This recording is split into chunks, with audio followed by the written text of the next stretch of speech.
আসসালামু আলাইকুম। চলুন আমরা দৈনন্দিন জীবনে গণিতের ব্যবহার বই থেকে বিঘা সংক্রান্ত কিছু ইনফরমেশন জেনে নেই। এটা রেফারেন্স বুক হচ্ছে ডেইলি ইউজ অফ ম্যাথমেটিক্স বই। আর আপনারা যদি পেজ নাম্বার জানতে চান তাহলে এটা হচ্ছে first and second addition 61 number page, ঠিক আছে?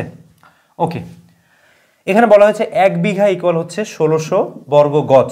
দেখুন, বর্গ গজ, তারপর হচ্ছে বর্গ ফুট, বর্গ মিটার। যদি 1 বিঘাকে আমরা বর্গ গজে রূপান্তর করি তাহলে সেই মানটা আসবে 1600 বর্গ গজ। এরপরে আমরা যদি সেটাকে ফুটে কনভার্ট করি তাহলে সেই মানটা আসবে 14400 বর্গ ফুট। যদি আমরা সেটা মিটারে রূপান্তর করি তাহলে হবে কত? 1338 বর্গ মিটার। আর 1 বিঘা ইকুয়াল যদি আমরা শতকে রূপান্তর করি তাহলে হবে কত? 33 শতক। যদি আমরা কাঠায় রূপান্তর করি তাহলে হবে কি?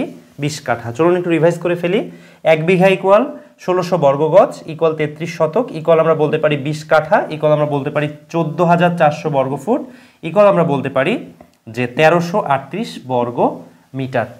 মজার বিষয় হচ্ছে যে এই প্রত্যেকটা রূপান্তর থেকে আমরা একটা মান থেকে আরেকটাতে কিন্তু যেতে পারি। আপনাকে যদি বলা হয় যে 33 শতক, এই শতক থেকে আপনি বর্গ গজে যেতে পারবেন, কাঠায় আসতে পারবেন, ফুটে আসতে পারবেন, বর্গ মিটারে আসতে পারবেন। কিভাবে সেটা দেখুন, এই যে 33 শতক, 33 শতক মানে কি? 33 গুণন 1 শতক, তাই না? 1 শতক ইকুয়াল হচ্ছে 435.6 বর্গ ফুট, ঠিক আছে? এই মানটা যত হবে সেই মানটাই হচ্ছে এই যে এটা 14400 বর্গ ফুট। এখান থেকে আর আপনি কাঠায় যেতে পারবেন। কাঠা কত?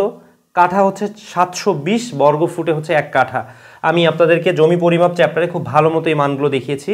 যেহেতু টু দ্য পয়েন্ট আমরা ইনফরমেশন জানছি তাই আমরা শুধুমাত্র ইনফরমেশনের মধ্যেই সীমাবদ্ধ আছি। শুভকামনা, এই পর্যন্তই।